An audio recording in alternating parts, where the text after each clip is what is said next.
उत्तराखंड में हनुमान जी का एक प्रसिद्ध स्थान, जहाँ पर दर्शन मात्र से ही लोगों के भाग्य बदल जाते हैं और हनुमान जी की विशेष कृपा उन भक्तों के ऊपर बनी रहती है।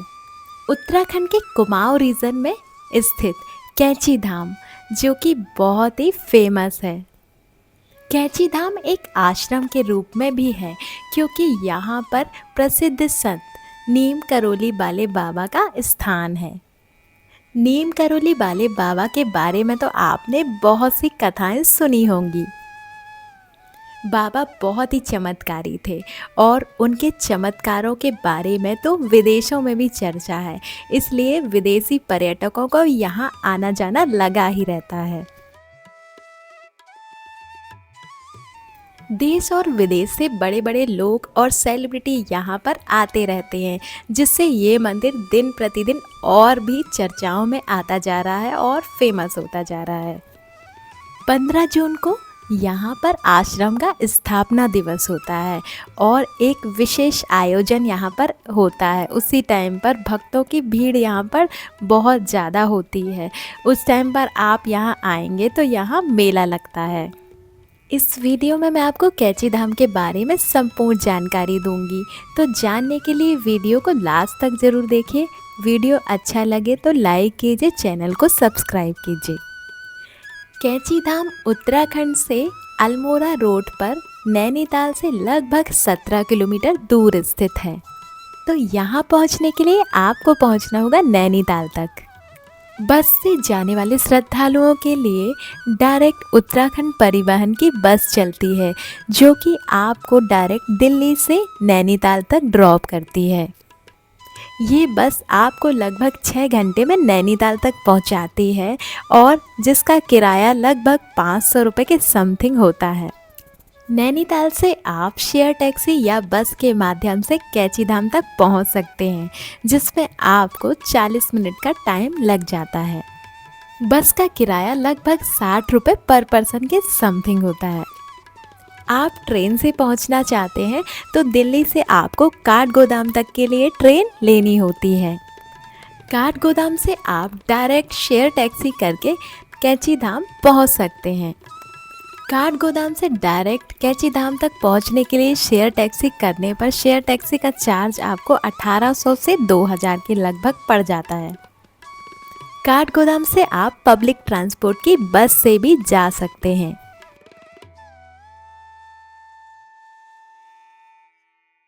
जिसे तय करने में आपको लगभग 2 घंटे का टाइम लग जाता है।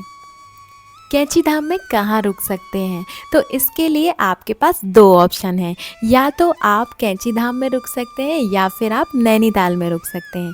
नैनीताल में रुकने से आपको ये फ़ायदा होगा कि आप यहाँ से नैनीताल को भी कवर कर सकते हैं। नैनीताल में आपको लेक व्यू के सामने माल रोड के आसपास ही अच्छे होटल्स मिल जाएंगे। यहाँ पर आपको बजट होटल लगभग 1000 से 1200 रुपये तक भी मिल जाएगा। मैंने नैनीताल में लेक व्यू से सामने ही होटल बुक किया था, जिसका चार्ज लगभग 1800 रुपये के समथिंग था।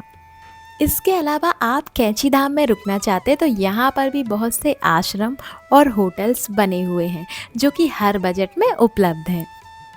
यहाँ आपको 700 से लेकर 1000 तक अच्छे रूम्स मिल जाएंगे। कैंची धाम में पार्किंग की भी अच्छी व्यवस्था है। यहाँ पर आप खुद की कार से आते हैं तो अपनी कार को भी यहाँ पार्क कर सकते हैं।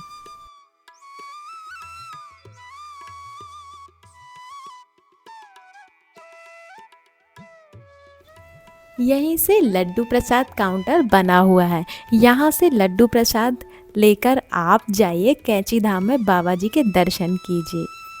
10 सितंबर 1973 में करोली वाले बाबा जी ने अपना शरीर त्याग दिया।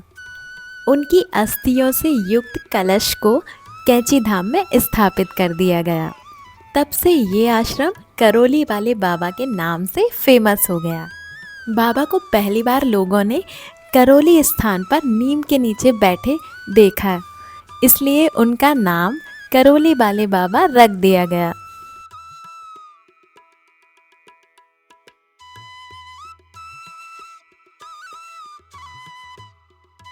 कहते हैं कि नीम करोली वाले बाबा ने हनुमान जी की कठिन तपस्या करी।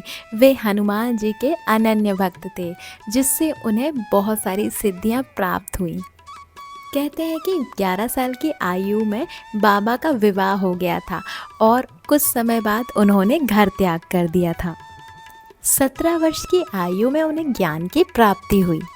1962 में बाबा पहली बार कैची धाम आए और उन्होंने 1964 में यहाँ पर हनुमान जी के मंदिर की स्थापना की। उसके बाद से बाबा यहीं रहने लगे और भगवान की तपस्या में लीन हो गए। देखते देखते ये मंदिर श्रद्धालुओं के लिए एक तीर्थ स्थान बन गया। बाबा के चमत्कारों को जानने के बाद यहाँ पर बहुत से विदेशी आए, जैसे एप्पल के फाउंडर स्टीव जॉब्स, फेसबुक के फाउंडर मार्क जुकरबर्ग, हॉलीवुड अभिनेत्री जूलिया रॉबर्ट। कहते हैं कि जब बाबा की कहानियाँ स्टीव जॉब्स ने सुनी तो वो यहाँ पर आए बाबा से मिलने, परंतु बाबा महासमाधि ले चुके थे। फिर भी स्टीव जॉब्स यहाँ आए और कुछ दिनों तक यहाँ पर रहे, ध्यान साधना की। यहाँ से लौटकर वे अमेरिका वापस गए और एप्पल कंपनी की शुरुआत की। और आज वे कहाँ पहुँच गए हैं आप सब देख ही रहे हैं। तो ये प्रताप है करोली वाले बाबा के आश्रम का।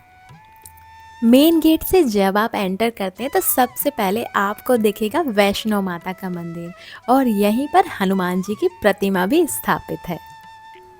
इसी के बगल में एक वाइट कलर का मंदिर बना हुआ है। ये है करोली वाले बाबा का स्थान और करोली वाले बाबा की यहाँ पर प्रतिमा बनी हुई है। यहाँ पर लगातार हनुमान चालीसा का पाठ होता रहता है और सभी भक्त आने वाले श्रद्धालु भी यहाँ पर हनुमान चालीसा का पाठ करते हैं। तो आपको भी यहाँ बैठकर कम से कम एक बार तो हनुमान चालीसा का पाठ करना चाहिए। थोड़ी देर यहाँ पर ध्यान और विश्राम करने के बाद यहाँ सामने बैठी आप दुर्गा माता के दर्शन कीजिए। मन ही मन अपनी मनोकामना हनुमान जी के सामने रखिए और यहाँ पर थोड़ी देर ध्यान कीजिए। प्रसाद के रूप में यहाँ पर चने का भोग दिया जाता है।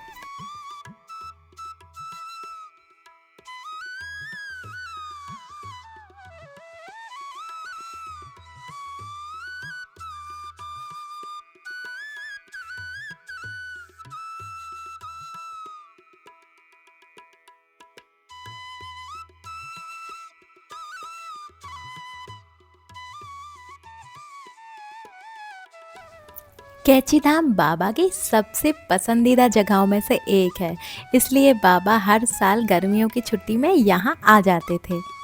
कैची धाम 2 पहाड़ियों के बीच में बना हुआ है और ये पहाड़ कैची के जैसे रास्ते को काटते हैं, इसलिए इस स्थान का नाम है कैची। कैची धाम जब भी आप जाएं तो सुबह के टाइम यहाँ पर जल्दी दर्शन कर लें, क्योंकि दिन के टाइम क्राउड यहाँ पर ज़्यादा हो जाता है। कैची धाम शिप्रा नदी के किनारे स्थित है। ये शिप्रा नदी आगे चलकर कोशी नदी से मिल जाती है। नीम करोली वाले बाबा अपनी पूरी जिंदगी 4 धाम की यात्रा करते रहे। ये चारों धाम कैची धाम के आसपास ही हैं। आप इन सभी के दर्शन एक साथ कर सकते हैं। सबसे पहला धाम कैची धाम स्वयं है, दूसरा है काकड़ी धाम, तीसरा है हनुमानगढ़ी धाम, चौथा है भूमियाधार धाम। सभी नीम करोली बाबा के जो भी भक्त हैं ये सभी चारों धाम की यात्रा ज़रूर करते हैं। मैंने भी बाबा के 2 धामों के दर्शन किए, जिसमें से एक कैची धाम और एक हनुमानगढ़ी धाम।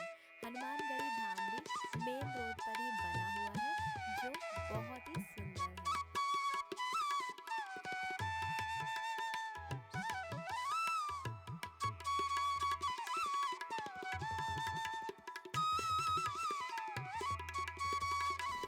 कैची धाम की पूरी यात्रा में आपको लगभग 1 दिन का टाइम लग जाता है और 1 नाइट आप यहाँ पर स्टे लेते हैं। कैची धाम की पूरी यात्रा में लगभग आपका खर्चा मात्र 3000 रुपये पर पर्सन के समथिंग आता है।